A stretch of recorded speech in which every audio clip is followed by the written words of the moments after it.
Aniya na ang mga dagkong balita sa Balitang Bisdak karong Biyernes.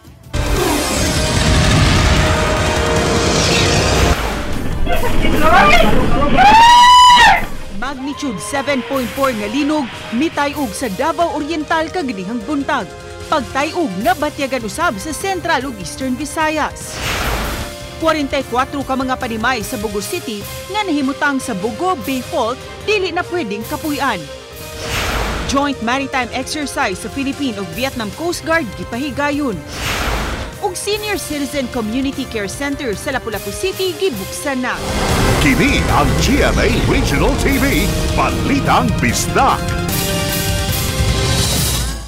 Mayong hapon, ako si Cecil Kibod Castro.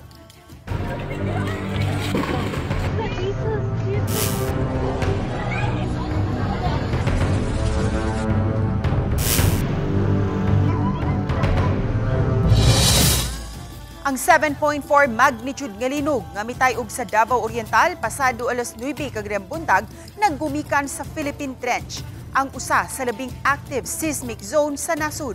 Ang pagpasabot sa FIVOC sa report ni Luan Merondina.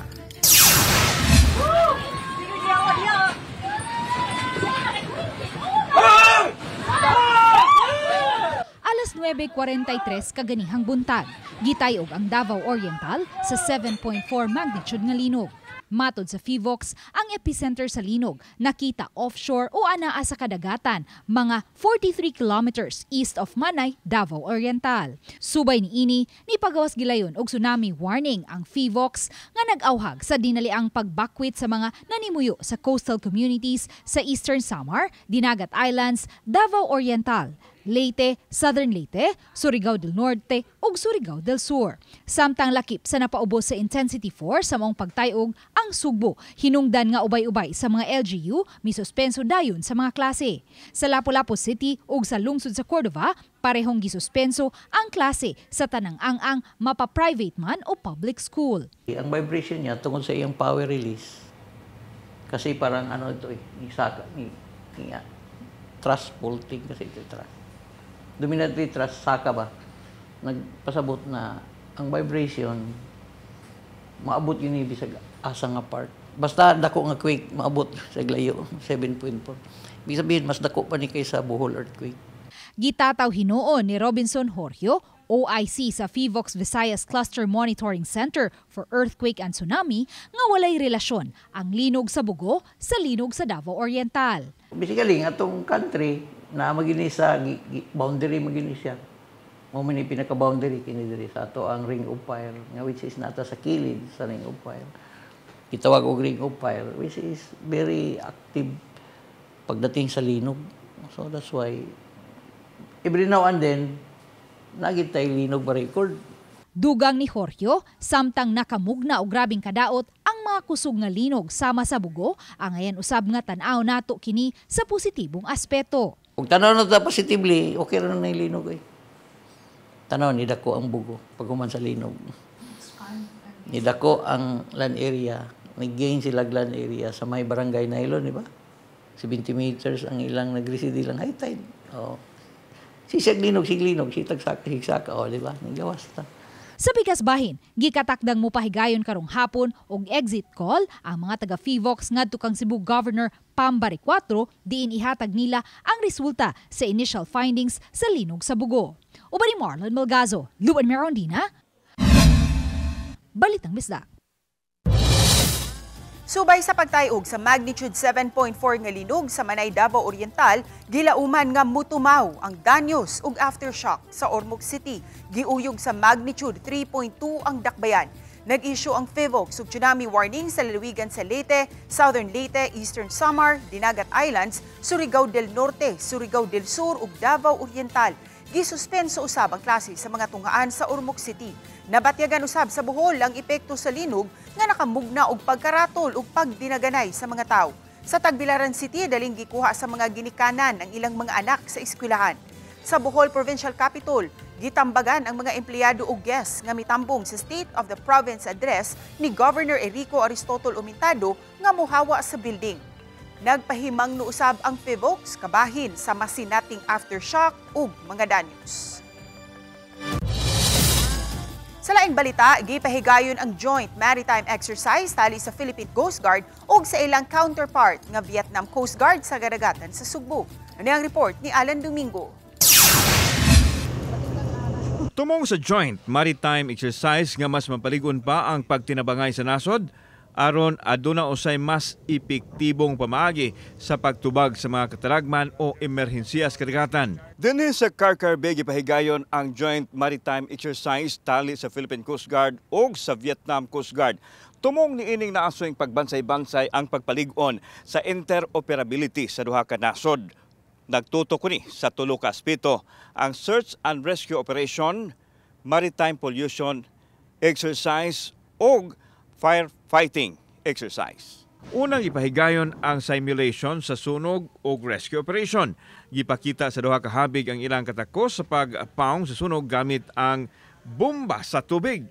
Kusog kaayo ang pressure sa tubig nga gipasirit gikan sa Vietnam Coast Guard. Gisunod sa abdayon ang maritime pollution exercise din gigamit sa Philippine Coast Guard ang spill boom aron malimpyo ang oil spill sa kadagatan.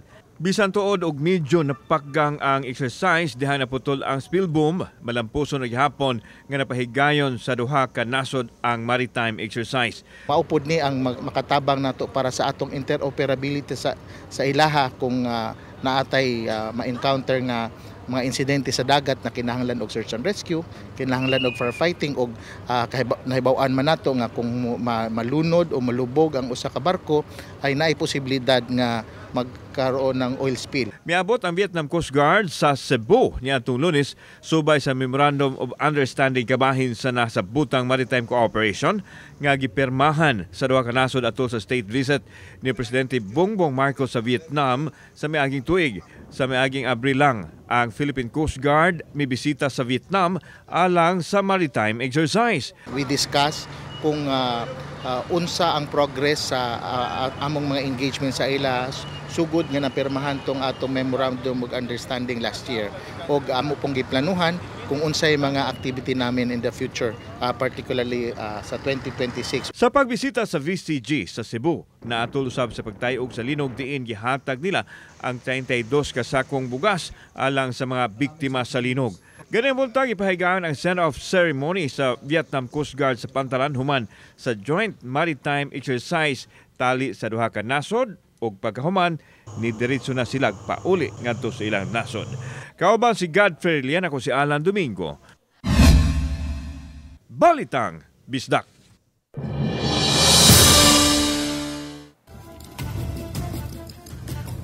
May pahigayon na og exit call ang FIVOC sa lokal nga kagamhanan sa lungsod sa Bugo kaganihang buntag. Ilang gipahibaw nga 44 ka mga panimay ang gikinahanglang mabalhin na kay nagbarug kini haduol sa fault system. Alang sa dugang detalye, ani ang live report ni Fem Ridumabong. Fem? Yes, gawa sa 44 ka mga panimay nga gikinahanglan ng maparelocate o kay apektado kay nagbarog o di ba kaha aduol sa fault system. Aduna pay rekomendasyon ng FIVOC ngadto sa Bugo City LGU nga gikinahanglan nilang mapatuman. Kining pagpangliki sa baybayon sa sitio Panabilan, Barangay Nailon, timaan sa pagliok niini ug timailhan usab nga nahimutang kini dapit sa fault system. Matod sa mga residente sa dapit nga misibog paatras ang dagat og 3 ka metro sa ilang lugar ug nga kapin sa 20 ka mga sinkholes diha sa seabed ang namugda ug adunay paghulpa nga bahin sa kadagatan. Gani ang kaniadto nga ubos sa tuhod lang nga giladmon sa dagat kun motaob karon tagadughan o usahay mulapas na pa sa tawo. Sa kapin 300 ka mga mananagat sa dapit anaalang sa mga 50 ang nibalik sa pagpanagat sa kahadlok pa. Kinausab ginoon gining atong kwadre among dagat ri. Nay nalusno? Lusno. Kay kung sa una sir taga unsa may yung timailhan nga nalusno siya sa. Wa man di sa una plane mi padong to. Plane man. Nasan kita ni? Karon di mataob di na malapaw na sa mua. Nahadlok lamen di pa mi mlagat kay madlok mi nga dadlawod ba.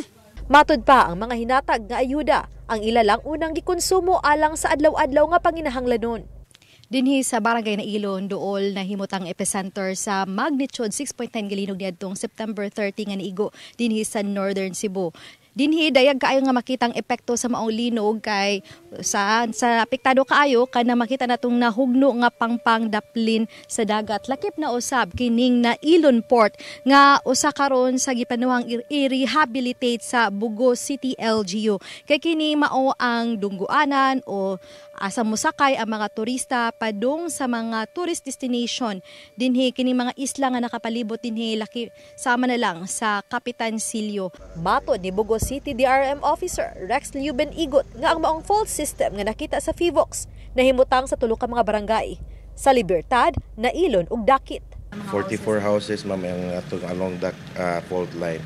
So na-identify na sa FIVOX. So amo na po nang i-identify kinsa ng mga households so that ma-evacuate na gyud sila kana kuan dili temporary. So kuan na gyud na sila para dili na sila mamalik sila ang mga lugar. Katong nakita nato nga fault lines, they were recommending nga butangan untag markers that people should not be living at least pila ka meters away. Although he said na murag we should just correlate it with the information that will be given to us by MGB. So sa pagkakaroon muna siya and then we just asked for information with regards to how we're going to approach sinkholes, what would be moving forward, how are we going to address these things, and then there were mga specifics sa mga establishments nga gi-inquire sa amo ang mga business obo kung unsaon sa kay maayo nga mga recommendations nila as to certain establishments nga naay liquefaction. Matod sa mayor nga manggita pa ang dakbayan og relocation site alang sa 44 ka mga apektadong panimay nga kinahanglang iparelocate. Sa pagkakaron, tutok lang una sila sa mga naa sa evacuation site o sa tent city ug niadtong nagtulda-tulda pa sa gawa sa ilang mga panimay ug sa uban pang kadaot nga mugna sa magnitude 6.9 nga linog. Kaganihang buntag naa sa 79 families na o 392 ka mga individuals ang napahimutang nasa tent city dinhi sa Barangay Kugon. Tinguha sa Philippine Red Cross nga mao'y nagdumala sa tent city nga ma-accommodate ang kapin sa 200 ka pamilyahan. Padayon pa usab ang mga kawani sa DPWH sa pagpatag ug pagpabutang og mga gagmayng bato sa lugar nga tindugan pa sa uban pang tent aron di kini bahaon sa panahon nga kanunay ang pag-ulan. Giuna nila ang mga pamilya nga nagub-an og panimay ug kadtong girekomendar sa awtoridad nga di na makabalik sa adunay pagpangliki nga balay. Lakip na ang mga senior citizen, pregnant woman ug PWD. So far, yung mga nakukuha natin ng mga feedbacks while consultation sa mga beneficiaries natin, nagpapasalamat. They are grateful na na-accommodate sila dito sa Bugo Tent City. Kasi aside from the family tents that we are provided, we have sleeping kits, hygiene kits, we have jerrycan. They are also free sa pagkain natin dito for the whole duration. Anaw sa mga doctor ug medical staff nga 24/7 nga andam nga moatiman sa mga magkasakit. Libre ang mga tambal ug bitamina. Anaw sab ang kapulisan sa Bugo City. Kami sa PNP Bugo ang naatasan na mag-secure dito sa Bugo Tent City. So far, wala pa pong na-report na security concern dito. Peaceful lang po ang sitwasyon. Patuloy ang ating pag-secure sa Tent City 24/7.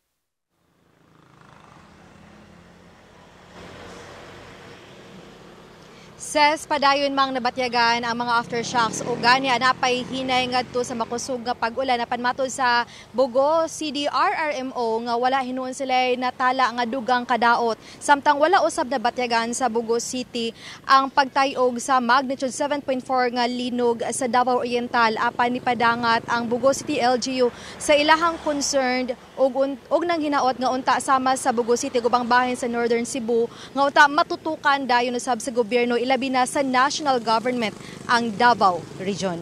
Ses? Dagang salamat, Femery Dumabok. Kini ang GMA Regional TV, Balitang Bisdak.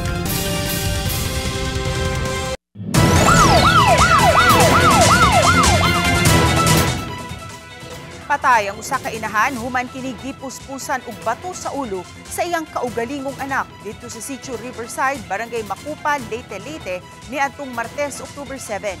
Ang biktima nag-edad 77 anyos, samtang ang suspect mao ang iyang kaugalingong anak nga nag-edad 35 anyos ug parehong mga residente sa nisgutang barangay. Base sa inisyal nga investigasyon, miuli gikan sa trabaho ang suspect apan nasuko kini kay walay giandam nga pagkaon ang iyang inahan. Sa kasuko sa sospek, mikuha kini og bato ug gipuspos ngadto sa ulo sa iyang inahan nga may resulta sa hinanaling kamatayon niini. Human sa hitabo, dali nga misibat ang sospek, apan pipila ka oras ang milabay, nasikop ang sospek sa kapulisan. Ipudyak sa igsuon sa sospek nga aduna kini sakit sa pangisip. Apan ang kapulisan miingon nga adto na lang kini sa korte depensahan sa sospek. Kasong parricide ang giatubang sa sospek nga anaa karon sa kustudiya sa kapulisan. Yung suspect po natin umuwi galing daw sa trabaho niya. At pagdating sa bahay, tinanong niya yung nanay niya kung may pagkain kasi ginugutom daw siya. Nang sumagot ang nanay niya na wala, hindi nakapag-prepare yung nanay niya ng pagkain, nagalit po yung suspect natin, kumuha po ng bato na yun ang ipinukpok niya sa ulo sa nanay niya at naging resulta ng pagkamatay nito. DPWH nang limpyo sa bukid sa Talisay nga si Gihan ug baha.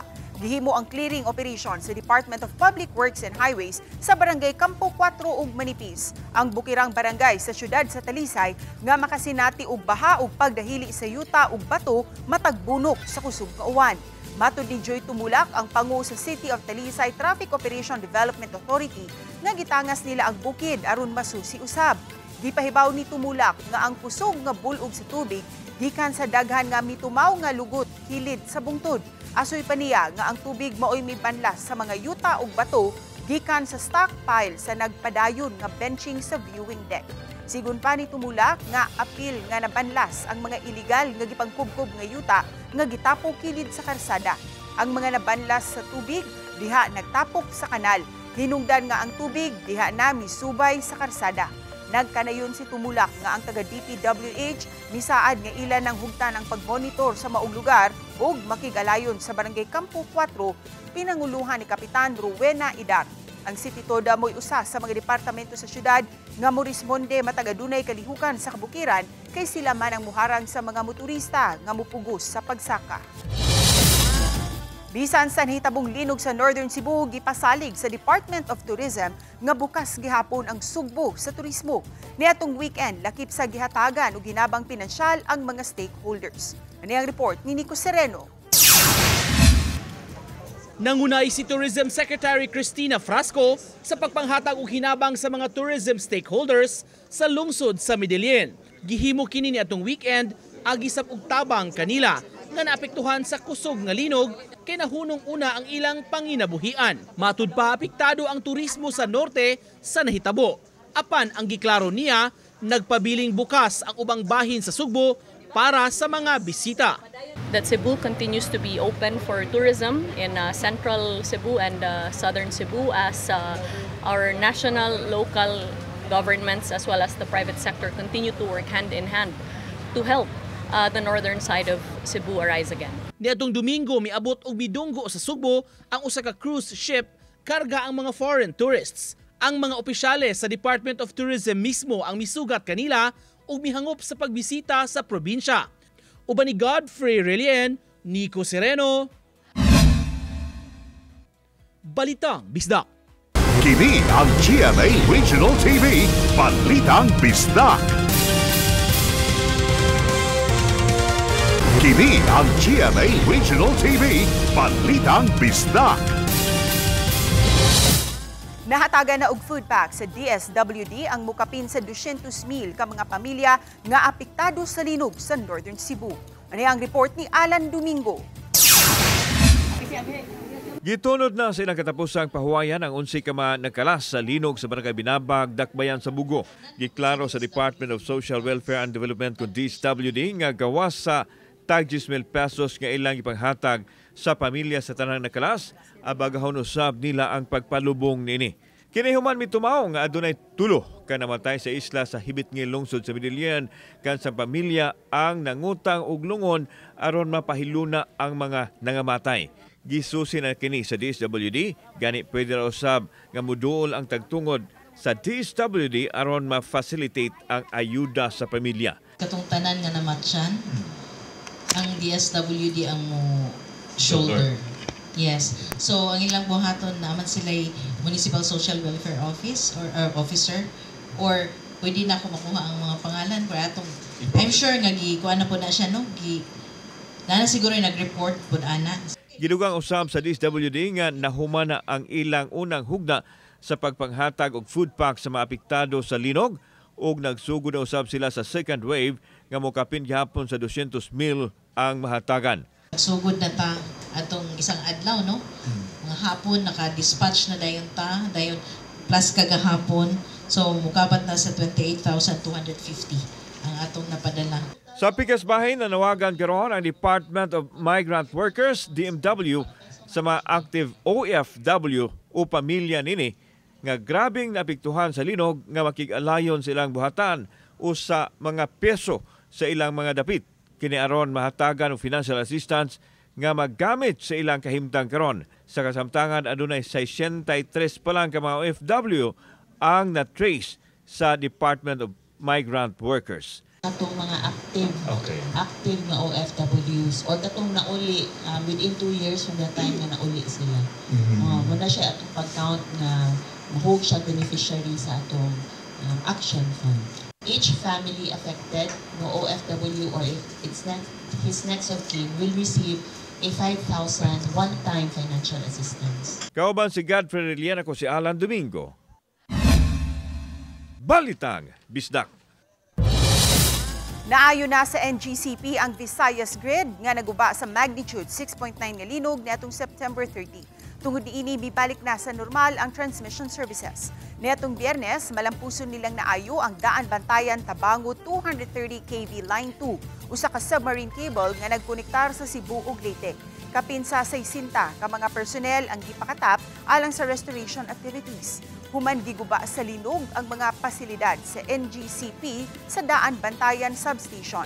Samtang ang Compostela Daan Bantayan 230 kV Line 1 naayon niadtong October 7 ug miandar na. Padayong gimonitor sa NGCP ang Visayas Grid taliwa sa nagpadayong aftershocks. Aduna nay matawag nga second home ang mga senior citizen sa Lapu-Lapu City human gibuksan ang Senior Citizen Community Care Center. Samtang ikatulong hugna sa pagpanghatag sa tag 10,000 pesos nga cash gift alang sa mga octogenarians ug nonagenarians sa Lapu-Lapu City ipahigayon karong November 23. Siluan Mirundina sa report. Formal nang gibuksan kaganihang buntag ang Senior Citizen Community Care Center sa Lapu-Lapu City sa Plaza Rizal. Dinhi na unya ipahigayon ang nagkadaya mga health services sa mga senior citizens sa Dakbayan. Ang Lapu-Lapu City adunay 36,720 ka mga registered senior citizens. They will be having 1 day per week for consultation and for nurses and doctors to be here, and also on a daily basis like BP to be given by our barangay health workers. It's a place for them to gather and to makain ka na tambayan nila. Naturally hangoutan bitaw. Nakadaig si Dr. Mary Jean Loreche, kanhi Chief Executive Officer ug Chairman sa National Commission for Senior Citizens sa inisyatiba sa Dakbayan. Kay di lang kini dapit alang sa mga senior citizens kundi matawag usab kini nga Intergenerational Activity Center kay tapad ra kini sa playground sa kabataan. Naa din ang parke where the young people, ang mga kabataan magdula and to have their leisure, no, while their older persons na apo dinhi.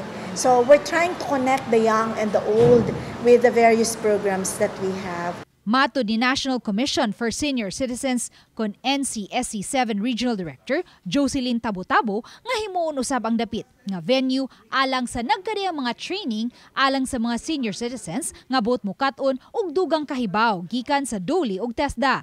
Sa pikas bahin, gipahibaw usab sa kanhi chairperson sa NCSC nga karong Oktubre 23 nga mo'y katulong hugna sa pagpangapod-apod sa tag 10,000 pesos nga cash gift alang sa mga octogenarians kun kadtong nanag-edad og 80 ug 85 anyos ug mga nonagenarians kun kadtong mga nanag-edad og 90 ug 95 anyos lakip sa mahatagan kadtong nagsaulog sa ilang milestone age sukad niadtong March 17, 2024 hangtod September 2025. So ang 2024 claimants, so ang 2025 nga wala pa nag-birthday hangtod October 30 sa atong panghatag makadawat na sila. Samtang kadtong mutungtong na unya sa milestone age, gidasig usab sila sa NCSC sa pagduso na sa ilang application. Na mag-apply na diri sa atong OSCA office sa Lapu-Lapu City because the money is naana sa atong panudalan sa NCSC and sayang kaayo na ma-return back lang Doc Gino to the national government. Uban ni Marlon Melgazo, Luan Merondina,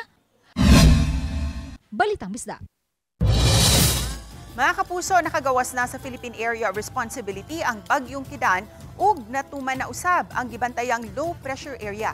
Apan bisan pa niini posible gihapong masinati ang uwanon nga panahon. Nakaapekto karon ang trough o ang ikog sa usa ka low pressure area gawas sa PAR nga nakaapekto karon sa Central ug Southern Luzon. Lakip na sa Bicol Region. Padayon usab nga nagpasulabi ang southwesterly wind flow nga posibleng mopauwan sa Kabisayan ug Mindanao. Subay sa rain forecast sa Metro Weather, taas ang higayunan nga uwanon ang halapad nga mga dapit sa Central ug Eastern Visayas sa kahaponon. Posible usab nga maminusan ang higayunan niini pag-abot sa kagabhion. Posible usab nga uwanon pa ang ubang dapit sa nasod.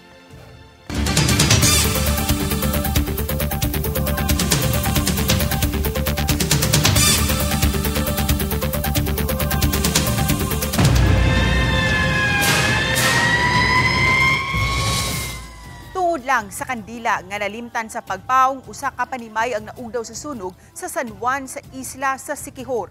Gilamoy sa kayo ang panimay ni Olympia Ganuhay, 74 anyos, sa Barangay Tubod, San Juan.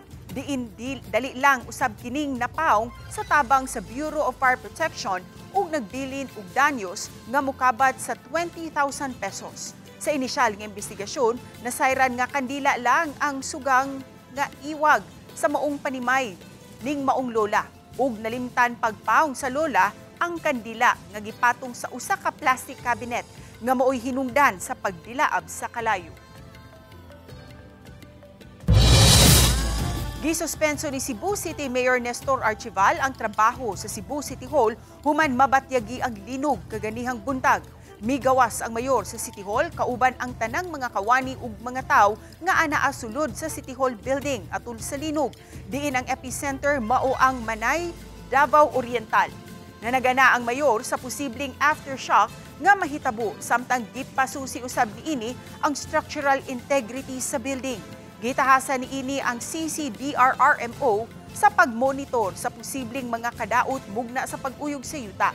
Ang mga tag-iya sa pribadong building giawhag usab ni Archival sa pagpasusi sa kalig-on sa ilang building. 22 anyos nga lalaki nga gilambigit sa kasong rape gisikop sa kapulisan. Nasikop sa Talisay City Police si alias John kagahapon sa udto sa Barangay Tabunok, Dakbayan sa Talisay. Gireklamo siya sa kanhiniyang hinigugma nga miamong-among kaniya. Matod sa Talisay City Police, midangop ang 17 anyos nga biktima uban sa iyang inahan sa police station niadtong hapon sa Huwebes aron ireklamo ang suspect. Nagkabuwag na ang duha apan giingong napugos pagpakigkita sa suspect niadtong October 9 human bahari nga i-post online ug didto na nahitabo ang krimen. Giandam na ang kasong rape batok sa suspect.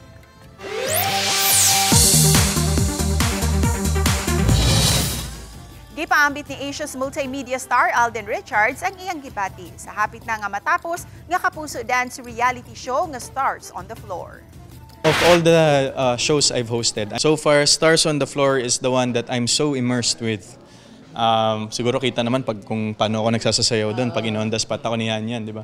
But enjoy ko siya. I mean, what we have on cam and off cam, it gives me a better and deeper understanding of the art of dance. Samtang sa The Voice Kids, napawaw ang mga coaches sa tingog sa igsuon ni Sparkle artist Allen Ansay nga si Marian sa iyang kanta nga One Moment in Time ni atong blind audition.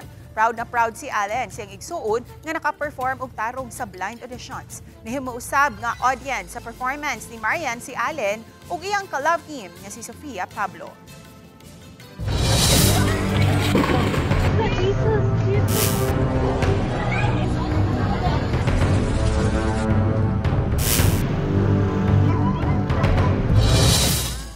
Gitay ug sukusog nga linog ang dakong bahin sa Mindanao kaganihang buntag nga mitala og magnitude 7.4.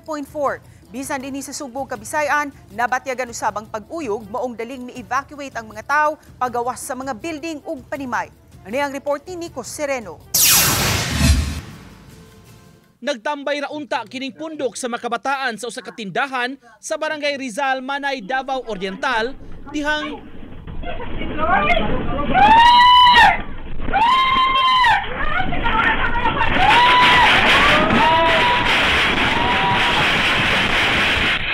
iyahay na silagdagan tungod sa grabing pag-uyog sa yuta.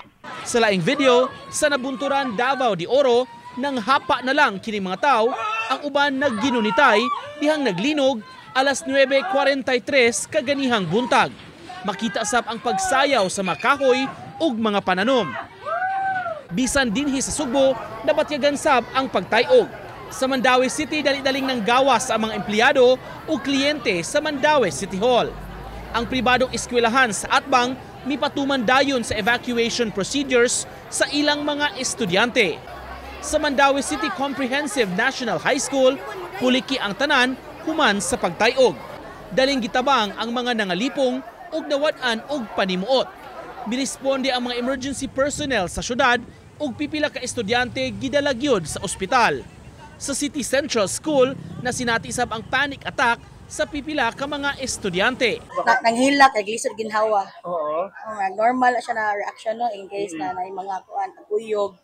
Ya, kato sa sila sir, nasa sila history na ingin ato dugod pas sa kuyawan. Mo to gi kuanan gilapatan mo first aid. Ya, mo gipa-relax. Daling mimando ang mayor kansilahon ang klase karong adlaw ug sa pagpa-inspection sa mga buildings. Only si MO OBO o engineering teams to re-inspect katong mga eskwelahan na katong na-affected na 16 kabuok. Pero apil sad ang katong mga ubang public schools. Apil sad kaniya tong market. Kadayon gyapon ang inspection there, mas maayo nang it's better to be sure na lang yun, no? Kay kansilado ang klase, daghang ginikanan ang mikuha sab dayon sa ilang mga bata. Sir, wag yun sir. Napil gina ko, dagdagan ko. So imo karon sa may kuha na lang nimo. Ako lang papauli-on dyan. Di ka sa merkado, ako nang una na lagwa dito, kinabalaka kay ko niya. Paghangos pagay ko. Sa Talisay City, miabot sa 86 ka mga estudyante, gipang tabang human nag-mass hysteria o gipang kuyapan atol sa linog. Mato ni Joel Sisa, Operations Head sa CDRRMO, gipang kulbaan ang mga estudyante sa nahitabo. Sa Talisay National High School, 8 ang ilang gitabang, samtang usa sa Talisay City College ug 77 sa pribadong eskwelahan. Hinuon na balik ra sa normal ang gibati sa mga estudyante. Si Talisay City Mayor Samsam Gulyas dali nga ni anunsyo sa pagkanselar sa face-to-face classes sa tanang level. Ang pipila ka mga pribadong tunghaan ni papauli sab sa ilang mga estudyante. Gisuspenso sab ang trabaho sa Talisay City Hall. Kini aron masusi una sa City Engineering Office ang City Hall kung wala bay crack o damages. Ug aron di na sa makahatag pa og dugang trauma sa makawani ug kliyente. Aron sa maatiman ang ilang tagsa-tagsa kapamilya. Uban ni Cleofer Lumayag, Nico Sereno, Balitang Bisdak. Kami ang GMA Regional TV Balitang Bisdak. Kinatibukang puwersa alang sa mas dakong misyon ug mas halapad nga pag-alagad sa nasod. Mga kapuso, 76 days to go na lang ug Pasko na. Happy weekend ug amping kanatong tanan.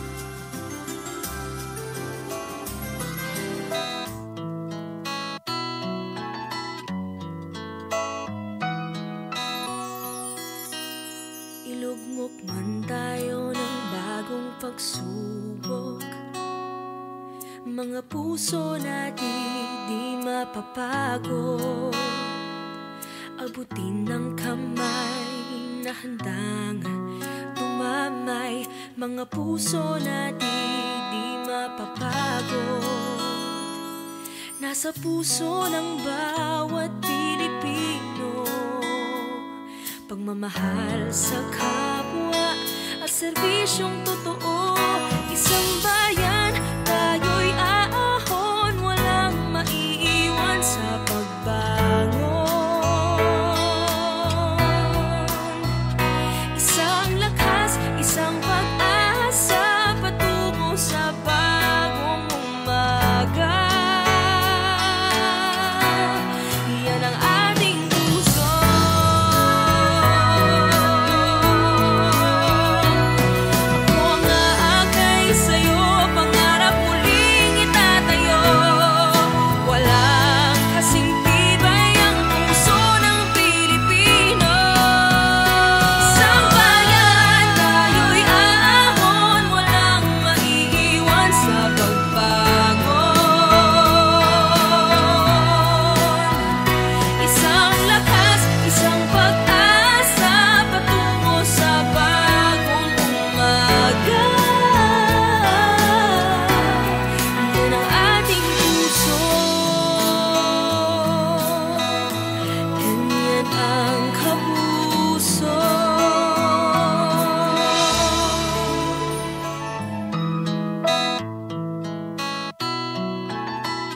pagsubok, mga puso na di mapapagod.